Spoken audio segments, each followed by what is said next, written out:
Good evening, punters and puntesses. It's Connor 500 here.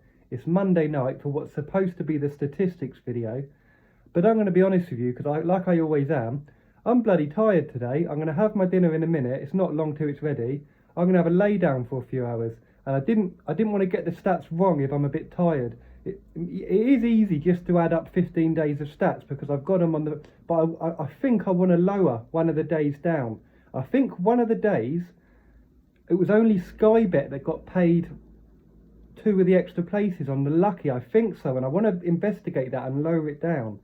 Yes, I know I do take Sky on the channel, but I'd rather be so unbelievably fair that even people that just haven't got the time or anything to follow, they're still able to, because everyone's view is worth the same here.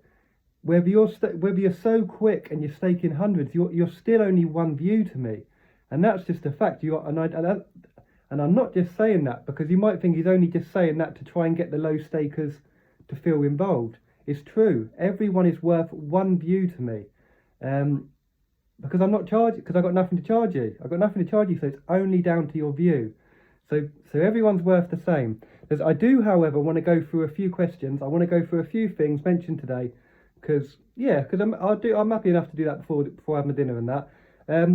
Forecasts. I knew this was going to be honest, I thought this would be a much more incendiary, I hope that's the right word, I thought this was going to be I thought when I said that this morning about forecasts, I'm lighting a flame to a fire here, because I'm dealing with blokes with 30 years of history of backing them. I'm dealing with confirmation biases of decades worth, of people that will just believe they've won.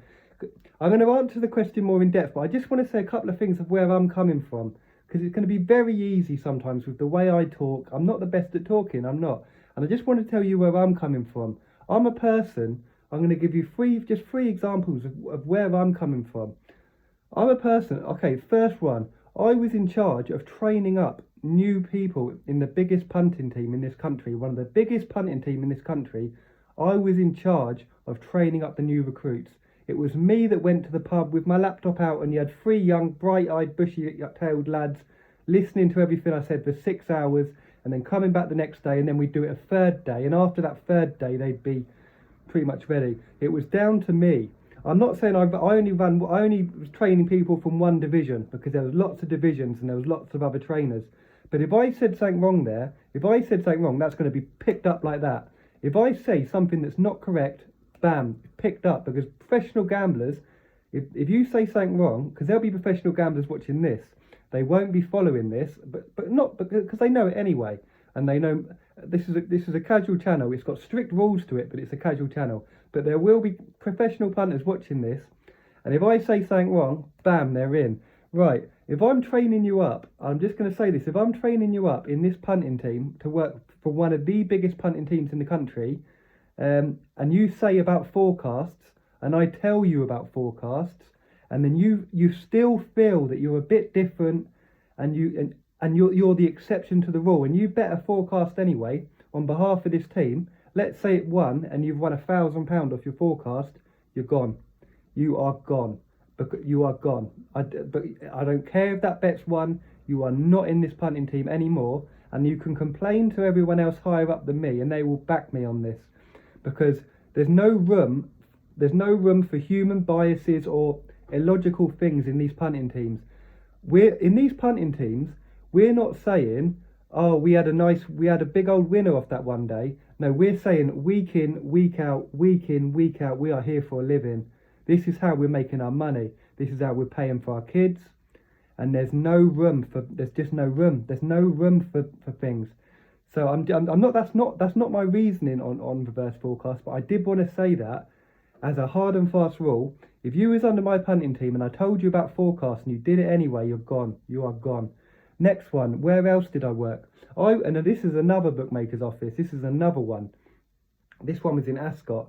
This was a very small bookmaker's office, but I was the only one, barring the main guy. It was only me who had the choice of whether to keep customers or get rid of customers. It's down to me, and this was in 2018. If I wanted a customer gone, he is gone. If I wanted a customer to stay, he will stay. There was one customer, if anyone from this office is watching this, TOD, do you remember TOD? They weren't proper names. There was initials on the thing. It was TOD, and TOD took. He was an Irish businessman, bloody clever one. Because I spoke to him on the phone. He was losing at gambling, not by much. He was losing at gambling. But that's the thing. I'll be honest, guys. The cleverest people I've ever met lose at gambling a lot of the time. They're the cleverest people I've ever met, and he was one of them. And this guy he started off by winning about 30 grand. Let's say 20 grand. And everyone wanted rid of him. Everyone in the office wanted rid of him. But I knew, this is TOD. If anyone watching from the office is watching this, TOD. And I knew him. I knew we had him. I knew we had him by about 3-5%. We didn't have a full 10% margin on him because he kept doing bloody clever things. TOD kept doing the cleverest things. And if he won on them cleverest things, everyone would be saying, Connor, he's doing the cleverest things. But I knew it. And then some days I'd walk in the office and it would be everyone stony faced, and I'd be like, "What's happened?" Because I'd come in at 2 o'clock a lot of the time. I was allowed to come in late a lot of the time because it's difficult. I only went to that bookmaker. I only went there because I'm always being honest with you. I'm always being honest on this channel because that's all I've got. Trust me, I've got nothing else apart from my word. I've got nothing else.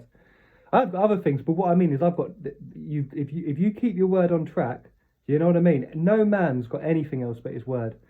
Every man, all he's got is his word. And if you take your piss with your word too much, you ain't gonna have nothing left. So anyway, a lot of the time I could come in at 2 or 1 because I was given a bit of leeway. And also, to be fair, actually, there was shifts as well, so I didn't even need to really explain that. I could have just come in for that on the shift. But it's the truth.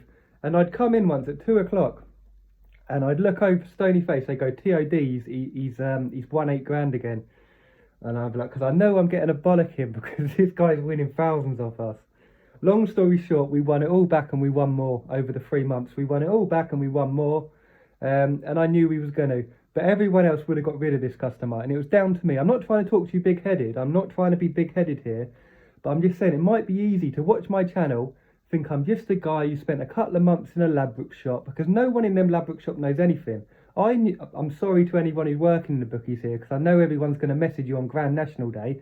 And it's easy to start saying, because when you do work in the bookies, you do feel like you know it. Because when I worked in the bookies, I thought I knew no more than what I think I know now. You get what I'm like? I didn't know anything back then.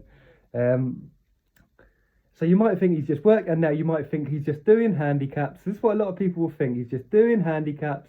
He's just doing his bad each ways, and that's all there is to him. But you got to remember, this is a casual channel, and I need to only put across stuff that I know everyone's going to have to be able to back at some point. Everyone's view is worth 1 to me.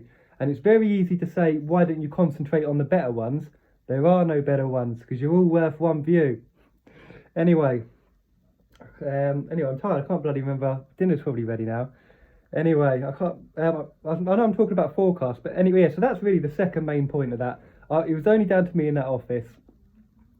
I'm trying to get across to you here. I'm not just some person off the street. I'm a force to be reckoned with, and I'm not saying I am a force to be reckoned with here. And that's one of the reasons I'm doing it free, for mass views, because I could easily get 30 quid. I could easily get a load of 30 quids, but trust me, I know what I'm doing. I know what I'm doing here. I know exactly what I'm doing with the way I'm doing this channel. I know exactly what I'm doing. The third story I'm going to say, guys, I spent years running around them London streets with my own runners that I was paying out of my own pocket, out of my own bank. I've spent years on that Edgware Road. I've spent years sitting on that thing on that Leicester Square. I've spent years hanging around East Ham. I've spent years having to pay wages, take people out for dinner after losing big on a day. Guys, I've been there. I got the scars to prove it. I know it all off the back of my hand. So when I say something, I need you to understand where I'm coming from. And when I say forecasts are no good, and you might think for 30 years, because of a lot of people, they're going to think, they're going to remember that time they won big on a forecast. That's what's going to kill you here. Because in your head, you remember that big one you had. You had a £2 forecast one day, didn't you? And you won hundreds for it. This is everyone. And that was probably the worst thing, because you're going to, trust me, forecast, the bookies push them for a reason, in the same way they push something called scorecasts. Because The way, okay, look in a win market. Say you've got a win market of 8 or 10 horses. The bookmakers can't take much off you off that win market, can they? You've got a win market, 10 horses, yeah? You've got a win market with 10 horses. Then bookmakers can't get much margin off you because it would be so obvious. And you could just calculate it.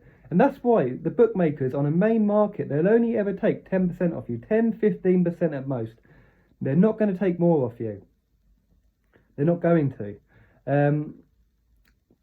And they can't. It's because they can't. But have you look at a forecast market, one, there's not even any bloody prices up there. And if there was, because you do get the very occasional firm that will offer a price, it's even worse than the dividend one. It's even worse than that. So listen, if the bookies can rinse you on something without you realising they will, think about it, guys. Think in your head of all the forecasts you've done in your life. Can you honestly say you're up? Can you honestly? And also, because you've got to think honest, after you get off this video, think about it. Can you honestly say you haven't been losing 20, 30% in the long run on all them £1, all them £2? Can you honestly say that? Because you're not correct. You're not correct. You're not. The bookmakers, it's one of their markets. The bookmakers will rinse you. They haven't even got to give you a price till after. They haven't even got to give you a price till after. It's the same as a scorecast is going to be much higher margin from than a correct score or a first goal scorer, because there's not that many first goal scorers. Okay, there's quite a few, so they'll take a bigger margin than other things. Same for the correct score. But the amount of margin they can take on bets like forecasts or scorecasts, because the more combinations, and forecasts are even worse than scorecasts because they haven't even got to give you a price beforehand. You're just going to end up with that any old price they give you at the end of it. Guys, I know I'm not going to be able to get a lot past, so not everyone, I'm not going to be able to get past everyone's thing here. But you just, honestly, I promise you with these forecasts, no professionals doing them, no one. I promise you. Listen, me even saying that this morning has probably cost me 1 or 2 subscribers because they're going to think, oh, I don't know, this guy don't know what he's talking about. I've one-off forecasts.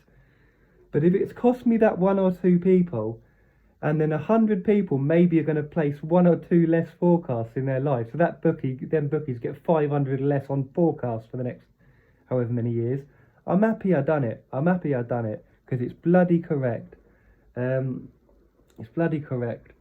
The other thing, someone asked this morning, somebody asked, I'm 13 minutes in, so if the video goes, it's gone. I'm just going to upload it and have my dinner and have a lie down. What's it called? I just want to say as well, the statistics, they were still going to be added from the 1st to the 15th. Whether I do them tomorrow morning, because I'll probably have time to do them tonight, whether I do them tomorrow morning or not, it's always 1:30 and then 2:30. It's not going to include another, and also it don't matter because it's the same month.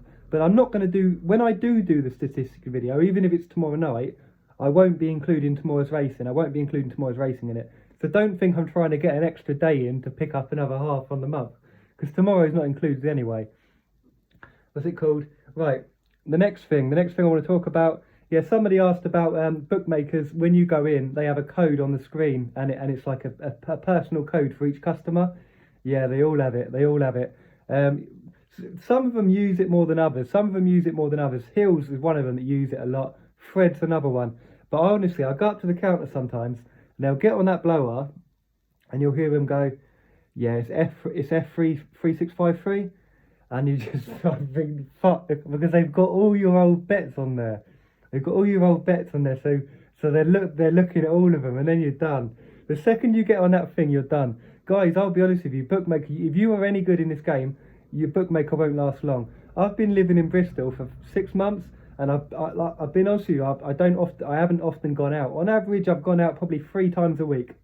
3 times a week, and that's for bookies, and that's the only reason I do go out at the minute. And I'm still banned from pretty much everywhere now. It's becoming an absolute nightmare. There's a few I can sneak round, but I lost a couple more the other day. And that's one of the reasons why people can charge. The main reason that people are justified as tipsters to charge, because I said something slightly wrong on a video the other day. But it is reasonable for people to charge, because it's bloody hard to get on. You can't get the money on. That's pretty much really the main reason why it's justifiable to charge money for a tipping service. Because you just can't get the money on when you're that good. You cannot get the money on. The bookmakers will not take your bets. There's no one who's winning consistently whose bookmakers will take their bets. Because if you think about it logically, if you're winning consistently and the bookmakers will keep taking your bets, you'd eventually just get to millions. Because if you know you've got your margin, you just keep doing. You just build your way up so much. In the end, you'd be having 5,000, 10. Because you'd build up such a bank, wouldn't you, that you'd eventually end up with so much. But if you win, bookmakers won't take your bets, and that's a fact. And that's why it's justifiable to charge.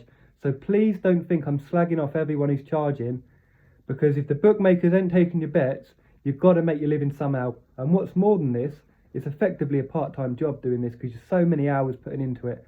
I'm going to leave it at that. I'm going to get myself ready. I'm probably going to do the stats tonight.